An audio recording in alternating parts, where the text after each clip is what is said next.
Manimalakkunnu TM Jacob memorial government കോളേജിന്റെ English വിഭാഗം അവതരിപ്പിക്കുന്ന സംസ്കൃതി എന്ന വീഡിയോ സീരീസിലേക്ക് സ്വാഗതം.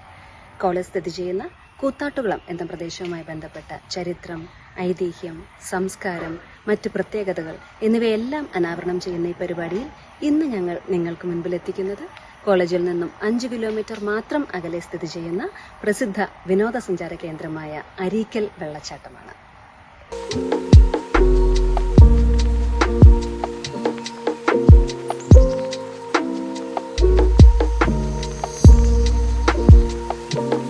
എല്ലാവർക്കും സംസ്കൃതിയുടെ മറ്റൊരു എപ്പിസോഡിലേക്ക് സ്വാഗതം. ഇന്ന് നമ്മൾ നിൽക്കുന്നത് എറണാകുളം ജില്ലയിലെ പാമ്പാക്കുട പഞ്ചായത്തിലെ അരീക്കൽ വെള്ളച്ചാട്ടത്തിലാണ്. വളരെ മനോഹരമായ ഈ വെള്ളച്ചാട്ടം കൊച്ചിയിൽ നിന്ന് ഏകദേശം 35 കിലോമീറ്റർ അകലെയായിട്ടാണ് സ്ഥിതി ചെയ്യുന്നത്. പാമ്പാക്കുട ഗ്രാമപഞ്ചായത്തിന്റെ ആണ് ടൂറിസം പദ്ധതി. ഇവിടെയുള്ള തോടുകളിൽ നിന്നല്ല, അതായത് മഴ പെയ്ത് ഉറവെത്തി തോട് വഴി പാസ് ചെയ്ത് തരുന്ന വെള്ളമാണ്. ഇവിടെ വരുന്ന ആളുകൾക്ക് തന്നെ കുഞ്ഞു കുട്ടികൾക്കാണെങ്കിൽ പോലും ഒരു ഡേഞ്ചറും ഇല്ലാത്ത രീതിയിൽ കുളിക്കാനും മറ്റു കാര്യങ്ങൾക്കും ഒക്കെ പറ്റിയൊരു സ്ഥലമാണ്. അപ്പൊ അതിന് വേണ്ടിയിട്ടുള്ള ഫെസിലിറ്റീസ് എല്ലാം പഞ്ചായത്ത് താഴെ ഒരുക്കി വെച്ചിട്ടുണ്ട്. ഡ്രസ് ചേഞ്ച് ചെയ്യാനുള്ള റൂം, അതുപോലെ ടോയ്ലറ്റ് ഫെസിലിറ്റി, ബാക്കി കാര്യങ്ങളെല്ലാം. അതുപോലെ തൊട്ടടുത്തായിട്ട് തന്നെ ഇപ്പോൾ ഒരു പുതിയതായിട്ട് ബേഡ്സ് പാർക്ക് ഓപ്പൺ ആയിട്ടുണ്ട്. കുറച്ചു കാലം മുമ്പ് വരെ അധികം ആരും അറിയാതെ കിടന്നിരുന്ന ഈ സ്ഥലം Kerala government Areekal tourism development project ആരംഭിച്ചതിന് ശേഷമാണ് ജനശ്രദ്ധ നേടിയത്. ഏകദേശം 100 അടി ഉയരമുള്ള അരീക്കൽ വെള്ളച്ചാട്ടത്തിന്റെ ഉത്ഭവസ്ഥലം തിരുമാടി പഞ്ചായത്തിലെ മണ്ണത്തൂർ ഹിൽസ് ആണ്. വെള്ളച്ചാട്ടത്തിന്റെ 3 തട്ടുകളിലായി ഒഴുകുന്ന ജലം ഒരു മനോഹരമായ ദൃശ്യം സൃഷ്ടിക്കുന്നു. വെള്ളച്ചാട്ടത്തിന്റെ ജലത്തിൽ നീന്തി കുളിക്കുന്ന കുട്ടികളെയും മുതിർന്നവരെയും സംരക്ഷിക്കാൻ ഒരു തടയണയും നിർമ്മിച്ചിട്ടുണ്ട്. ചുറ്റും പച്ചപ്പ് വരുത്തുന്ന മരങ്ങളും ചെടികളും ഇതിന്റെ ആകർഷണീയത വർദ്ധിപ്പിക്കുകയും പ്രകൃതി സ്നേഹികൾക്ക് ശാന്തതയും സന്തോഷവും നൽകുന്ന ഒരു സ്ഥലവുമാക്കി മാറ്റുന്നു.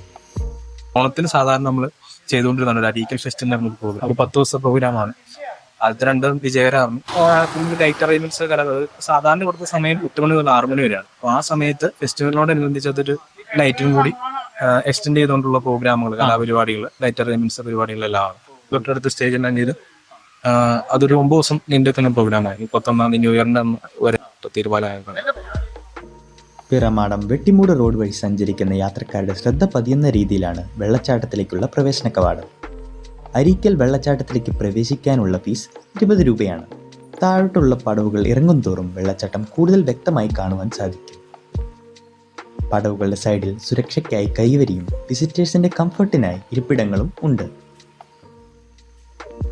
മഴക്കാലത്ത് തിരക്ക് കൂടുമ്പോൾ കുട്ടികളും മുതിർന്നവരും ഉൾപ്പെടെ 2000-ഓളം ആളുകൾ ഇവിടെ സന്ദർശിക്കാറുണ്ട്. ഈ സമയങ്ങളിൽ വെള്ളവും ചെറുഭക്ഷണവും വിൽക്കുന്ന കടകളും ഇവിടെ കാണുവാൻ സാധിക്കും. ജലപ്രവാഹം എളുപ്പത്തിൽ കാണുവാനായി വെള്ളച്ചാട്ടത്തിന്റെ എതിർവശത്തായി ഒരു ചെറിയ പാലവുമുണ്ട്. ഹോളിഡേ ശനി, ഞായർ അല്ലെങ്കിൽ അവധി ദിവസങ്ങളിലാണ് കൂടുതൽ ആൾക്കാർ വരുന്നത്. അല്ലാത്തപ്പോ കുറച്ച് കുറവായി. എങ്കിലും ഈ മഴ സീസൺ ആയതുകൊണ്ട് ചിലപ്പോൾ സ്വാമിമാരൊക്കെ വണ്ടി വിളിച്ച്, പിന്നെ KSRTC-ക്കാര് ഇപ്പൊ ഒരു ടൂർ പ്രോഗ്രാം ചെയ്യുന്നുണ്ട്. അപ്പൊ വെള്ളം ഉള്ളപ്പോ ഇങ്ങനെ KSRTC-ക്കാര് അങ്ങനെ വണ്ടി വിളിച്ച് വരാറുണ്ട്. അപകടങ്ങളൊന്നും ഉണ്ടാവാറില്ല. പിന്നെ മേളിലത്തെ പാറയൊക്കെ ഞങ്ങൾ കയറ്റാറില്ല. മേളില് വഴുക്കലുണ്ട്. അത് ഞങ്ങളത് പറയും. അവിടെ ഒരു നിരോധന മേഖല അന്ന് എഴുതി വെച്ചിട്ടില്ല. ഈ മലയാളം അറിയാൻ പാടില്ലാത്ത ആൾക്കാരൊക്കെ വരുമ്പോൾ അത് മലയാളത്തിലാണ് എഴുതി വെച്ചത്. അപ്പൊ അവരവിടെ കയറും. അപ്പൊ ഞങ്ങൾ ഇവിടുന്ന് വിസിലടിച്ച് അവരെ ഇറക്കും. അവർക്കത് അറിയത്തില്ല അവിടെ എങ്ങനെ വഴുക്കലുണ്ടെന്ന്. ഇവിടെ പാലിക്കേണ്ട നിയമങ്ങൾ വ്യക്തമായി കാണുന്ന രീതിയിൽ ഒരു നീല ബോർഡിൽ രേഖപ്പെടുത്തിയിട്ടുണ്ട്. സ്ത്രീകൾക്കും പുരുഷന്മാർക്കും വേറെ വേറെ ടോയ്ലറ്റും വസ്ത്രം മാറുവാനുള്ള സൗകര്യവും ഇവിടെയുണ്ട്. അരീക്കൽ വെള്ളച്ചാട്ടം പൂർണ്ണമായി ആസ്വദിക്കാൻ മൺസൂൺ മാസങ്ങളും അതിനോട് ചേർന്നുള്ള മാസങ്ങളുമാണ് ഏറ്റവും ഉത്തമം.